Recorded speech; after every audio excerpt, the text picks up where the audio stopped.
Mobile phone repairing, smart phone, അത് iPhone ആയിക്കോട്ടെ Android ആയിക്കോട്ടെ, സിമ്പിളായിട്ട് ആ റിപ്പയറിങ് പഠിച്ചെടുക്കാൻ പറ്റുന്ന ഒരു സ്കില്ല് തന്നെയാണ് മൊബൈൽ ഫോൺ റിപ്പയറിങ് സ്കില്ല് എന്ന് പറയുന്നത്.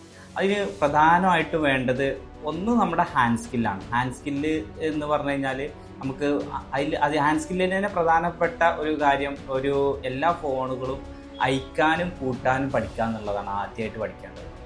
അത് ചില ഫോണുകൾ ബാക്ക് പാനൽ ഊരിയിട്ടായിരിക്കും ഫോൺ അയക്കേണ്ടത്, ചിലത് ഫ്രണ്ടിൽ നിന്ന് ഡിസ്പ്ലേ അടയ്ക്കാൻ പൊക്കേണ്ടത്. അപ്പോൾ അതൊക്കെ ഏതാണ് എന്നുള്ളത് മനസ്സിലാക്കുക.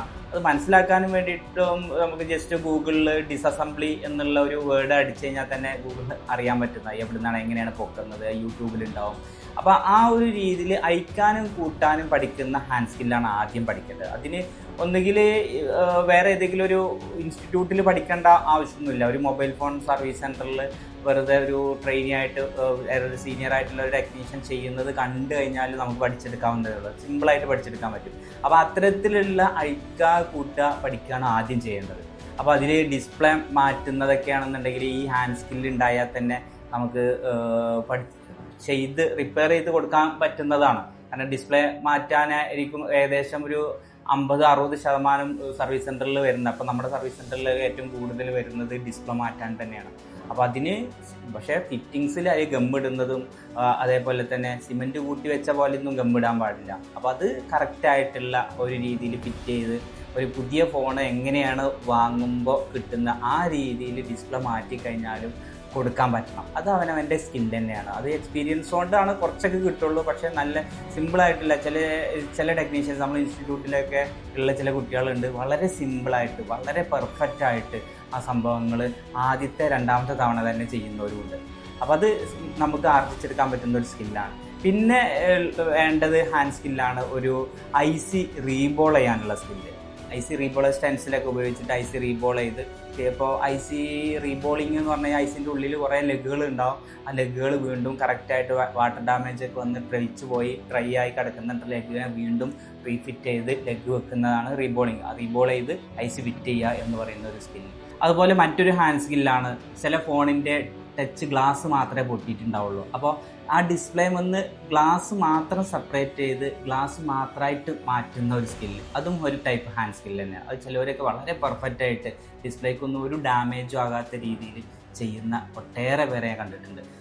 അതിൽ തന്നെ കുറച്ചും കൂടി കോംപ്ലിക്കേറ്റഡ് ആയിട്ടുള്ളതാണ് എഡ്ജ് സീരീസിൽപ്പെട്ട ഫോണുകളുടെ ഗ്ലാസ് മാറ്റുന്ന സംഭവം. അപ്പോൾ സാംസങ് സീരീസിലെ അൾട്രാ സീരീസിൽപ്പെട്ട ഫോണുകൾക്കെല്ലാം എഡ്ജ് കർവ്ഡ് ഡിസ്പ്ലേകളാണ് വരുന്നത്. അത്തരം ഡിസ്പ്ലേകൾ മാറ്റണം എന്നുണ്ടെങ്കിൽ ഒന്നും കൂടി കുറച്ചുകൂടി കെയർ വേണം. അവൻ്റെ ഹാൻഡ് സ്കിൽ അത്രയും പെർഫെക്റ്റ് ആയിട്ട് യൂട്ടിലൈസ് ചെയ്ത് കഴിഞ്ഞാലാണ് അത് കിട്ടുള്ളൂ. അപ്പോൾ അതും പ്രാക്ടീസ് കൊണ്ട് നമുക്ക് കിട്ടാവുന്നത് തന്നെ ഉള്ളൂ. അതും നല്ല പെർഫെക്റ്റ് ആയിട്ട് ചെയ്യുന്ന ഒരു ടെക്നീഷ്യൻസ് നമ്മളെ കൂട്ടത്തിൽ തന്നെ ഉണ്ട്. നമ്മളെ ഇതിലുള്ള 2-3 ടെക്നീഷ്യൻസ് ഒരു ഡിസ്പ്ലേയിൽ അവരെ സക്സസ് റേഷ്യോ എന്ന് പറയുന്നത് ചില ഇതൊക്കെ നമ്മൾ 50-50 ചാൻസ് പറഞ്ഞിട്ട് അത്തരം വർക്കുകൾ എടുക്കാറുള്ളൂ. പക്ഷേ അവരുടെയൊക്കെ സക്സസ് റേഷ്യോ എന്ന് പറയുന്നത് 99%. അപ്പോൾ എങ്ങനെയെങ്കിലുമൊക്കെ ഒരു ഫോണ് ഡാമേജ് ആയെങ്കിലേ ഉള്ളൂ. പക്ഷേ അത്തരം സ്കില്ല് അവർ ആർജിച്ചെടുത്ത ആ ഒരു സ്കില്ലാണ് ഹാൻഡ് സ്കില്ലിൽ മൂന്നാമത്തത്. ഇതൊന്നും ഒരു ഇലക്ട്രോണിക്സുമായിട്ട് ബന്ധപ്പെട്ടിട്ടുള്ള ഒരു മെത്തേഡും ഒരു സംഭവം പറഞ്ഞിട്ടില്ല ഈ ഹാൻഡ് സ്കില്ലിൽ. പിന്നെ അതേപോലെ തന്നെ ഡിസ്പ്ലേയിൽ ഇപ്പോൾ വരുന്ന ഒരു ഇഷ്യൂ ആണ്, ചില ഫോണിൻ്റെ വൈറ്റ് ഡിസ്പ്ലേ വരും. ഐഫോൺ സീരീസിലുകൾക്ക് വരുന്ന മെയിനായിട്ടുള്ള കംപ്ലൈൻറ്റ് വൈറ്റ് ഡിസ്പ്ലേ വരും. അതേപോലെ തന്നെ ഗ്രീൻ ഡിസ്പ്ലേ വരും. അതും ഡിസ്പ്ലേയിൽ നിന്നും സ്ട്രിപ്പും തമ്മിലുള്ള ഒരു സ്ട്രിപ്പ് വരുന്നുണ്ട്. ആ സ്ട്രിപ്പിൽ കട്ടാവുന്നതുകൊണ്ടാണ്. ആ സ്ട്രിപ്പ് അത്രയും മൈന്യൂട്ടായിട്ടുള്ള കണക്ഷൻസാണ് പോകുന്നത്. ആ മൈന്യൂട്ട് കണക്ഷൻസ് കണ്ടെത്തിയിട്ട് അത് ജോയിൻ ചെയ്ത് കൊടുക്കുന്ന മൈക്രോ സോൾഡറിങ്. ആ മൈക്രോ സോൾഡറിങ് ഒരു സ്കില്ലാണ്. ഇത് കുറച്ചും കൂടി പെർഫെക്റ്റ് ആയിട്ട് ചെയ്യുമ്പോഴാണ് മൈക്രോ സോൾഡറിങ് ആയിട്ട് മാറുന്നത്. ഈ മൈക്രോ സോൾഡറിങ്ങിൻ്റെ ഒരു സ്കില്ലും ഹാൻഡ് സ്കില്ല് തന്നെയാണ്. അപ്പോൾ ഞാൻ 4 ടൈപ്പ്: ഒന്ന് ഫോൺ അയക്കാനുള്ള സ്കില്ല്, രണ്ടാമത് IC റീബോൾ ചെയ്യാനുള്ള സ്കില്ല്, മൂന്നാമത് ടച്ച് ഗ്ലാസ് മാറ്റാനുള്ള സ്കില്ല്, ടച്ച് ഗ്ലാസ്സിൽ തന്നെ കർവ്ഡ് ഡിസ്പ്ലേൻ്റെ ഗ്ലാസ് മാറ്റാനുള്ള ഒരു സ്കില്ല്, അഞ്ചാമത് പറഞ്ഞത് ഡിസ്പ്ലേയുടെ തന്നെ സ്ട്രിപ്പ് ബോണ്ടിങ് ചെയ്യാനുള്ള സ്കില്ല്.